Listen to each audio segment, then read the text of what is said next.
certain numbers. And like you can see on the board, we have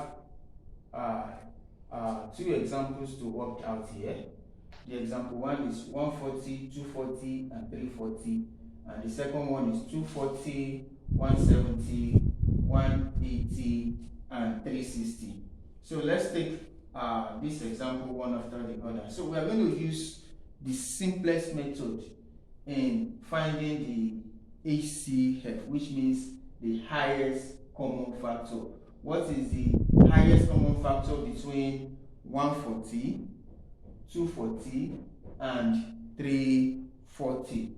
So and how do we find this? In a simple and easy way. So we just have to combine the three together in a row and find their highest common factors.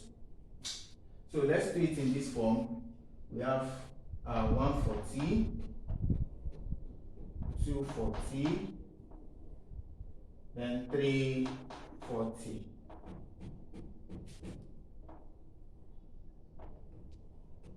Now, looking at it in this way, if we look at it, if we look at the first highest common factor between this number, the first highest common factor that can help us in the simple way is 10.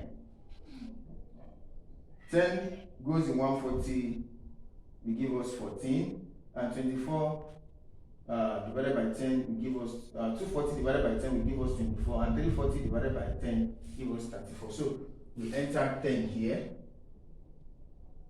then we have 14, then we have 24, then we have 34. Now if we look at these three numbers again, is there any numbers that can divide them all through without remainder, just like what we have in the first part? If we look at it, I think 2 should be able to divide them without remainder again. By the time we use 2 in 14, okay, let's work it out. 2 again. 2 in 14, we are going to have 7. And 2 in 24, we are going to have 12. And 2 in 34, we are going to have 17. So, arriving to this place now, you will discover that now the only figure that can divide these three numbers again without remainder is 1. If 2 goes in 7, we are going to remainder, it's going to remainder 1. 2 goes in 6, we have 12, we are going to have 6, and 2 goes in 17, we are going to have remainder 1. So since there is no any other factor that can divide them without remainder, so our highest common factor between them is 2 times 10. So our H.C.F in that side is 2 times 10, which is 20. So the H.C.F now of 140, 240, and 340 is equal to 20. This is the simplest way of finding your H.C.F. Now we are going to solve the second part, finding the H.C.F of 240, 170, 180, and 360. Just like what we did earlier, we are going to group them together in one place. We're going to group them together in one place and find their highest common factor.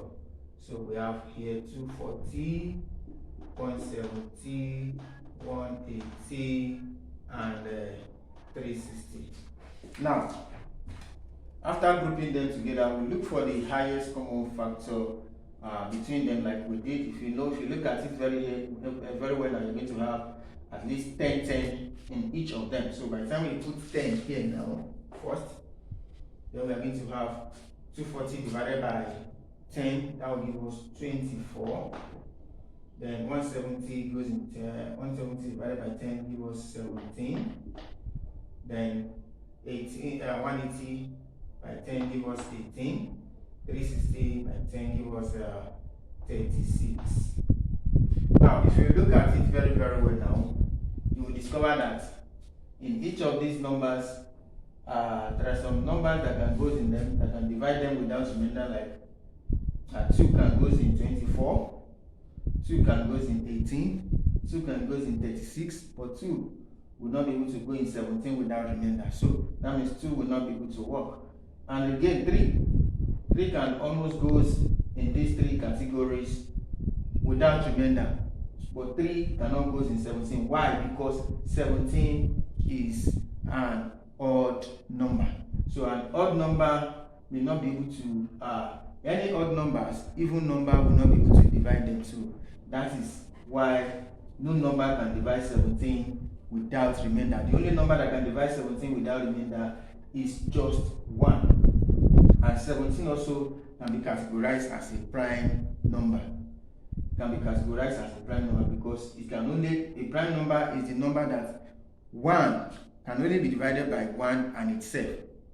A prime number is a number